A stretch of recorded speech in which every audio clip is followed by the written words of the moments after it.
Jangan lupa subscribe di YouTube channel Metro TV News dan juga nyalakan notifikasinya. Pemirsa, kalau tadi di Serdang Bedagai, Sumatera Utara ada parade arung jeram untuk menyemarakan HUT ke-75 Republik Indonesia sekaligus menyosialisasikan kawasan wisata di tengah pandemi COVID-19.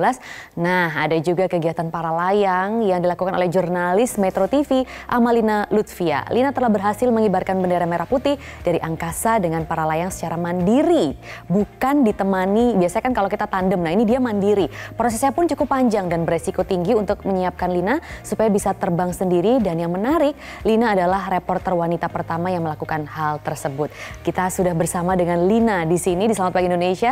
Halo Lina, silakan boleh masuk deh ke sini. Halo. Apa kabar? Baik. Saya ngelihat gambar kamu ikut envy gitu ya, jealous, kepengen coba juga. Itu pertama kali nggak sih kamu naik para layang? Waktu itu gimana ceritanya sampai akhirnya bisa dan berani mengibarkan bendera sendiri, tidak tandem, tidak ditemani oleh, biasanya kan ada pelatih begitu ya? Kemarin itu 17 Agustus kan momen yang memang tepat untuk pengibaran ya, tapi itu bukan pertama kali karena sama kayak nyetir mobil sebenarnya. Kalau para layang itu kan kita harus latihan dulu. Jadi sebenarnya saya dari program Journey Metro TV itu kan program traveling. Nah, waktu itu kami membuat sebuah acara khusus untuk para layang. Jadi bagaimana seorang amatir bisa belajar dan bisa akhirnya terbang mandiri di bulan Februari sebelum COVID. Oke, jadi udah cukup lama ya persiapannya. Cukup lama. Karena untuk mendapat SIM istilahnya kan, SIM para layang sendiri itu harus 40 kali terbang. Saya tersendat tuh karena COVID.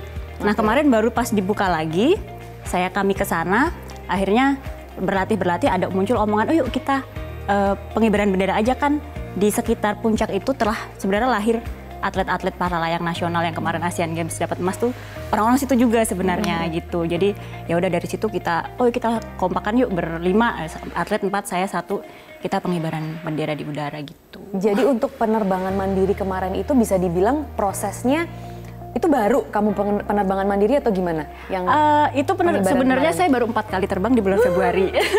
Wow. Dan yang pas 17 Agustus kemarin saya menambah 4 jam terbang. Jadi itu terbang ke 6 dan 7. Saya kan ada rehearsal dulu ke 6, terus ke 7 baru itu saya terbang kan solo ke 7. Gimana rasanya akhirnya dengan periode yang mungkin latihannya cukup tersendat karena waktu itu ada COVID, tapi berhasil mengibarkan sangsaka merah putih di udara?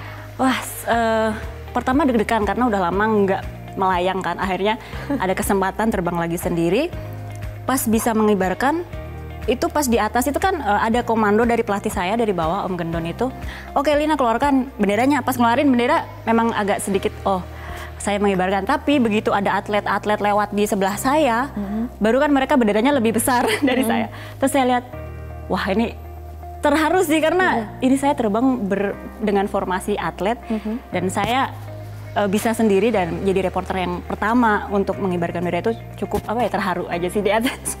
Luar biasa, keren banget. Saya juga bisa merasakan ini ya, meskipun tidak berada di sana, tapi dari cerita kamu saya juga ikut bisa merasakan aura keharuannya begitu. Tapi yang ingin saya tahu bagian mana sih yang paling tersulit, Lina, kalau dari hal ini?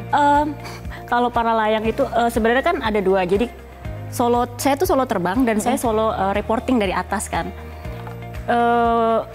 Kalau saya sebenarnya kalau belum dapat SIM harus mendapat arahan dari pelatih. Jadi saya tuh selain harus mendapat arahan terbang belok kanan, belok kiri, saya juga harus mikir apa yang harus mau saya ucapkan di atas, laporkan di atas. Ada tugas ya, itu mungkin yang butuh konsentrasi berbeda.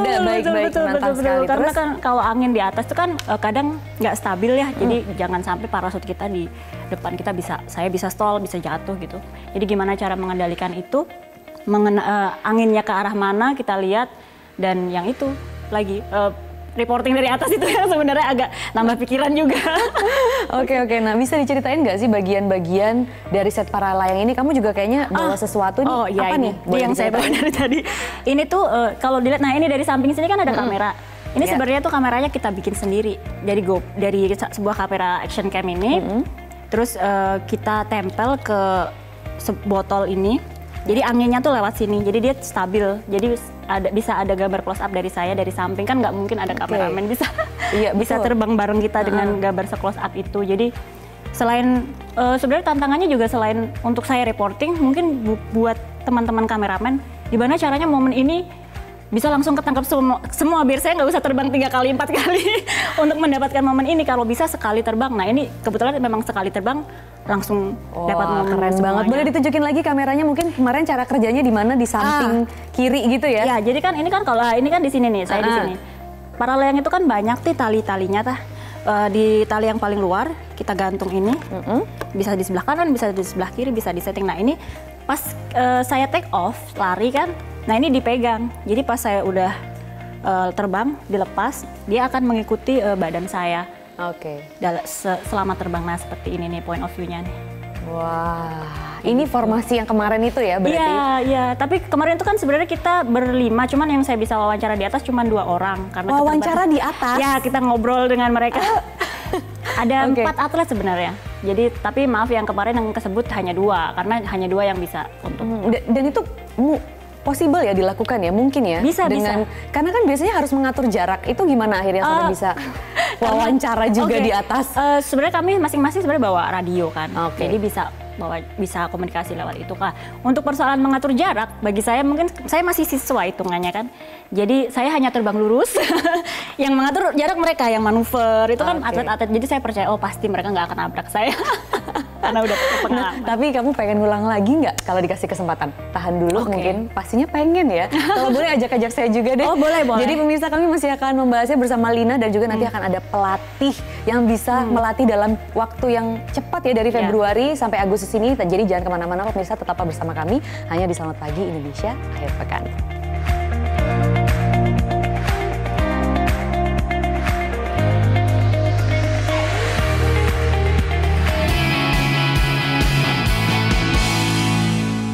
Ya, kita masih bersama dengan Lina, reporter wanita pertama yang berhasil mengibarkan sangsaka merah putih bersama atlet para layang di momen kemerdekaan kemarin.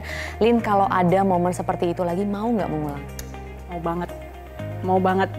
Karena itu. Kenapa kamu mau banget?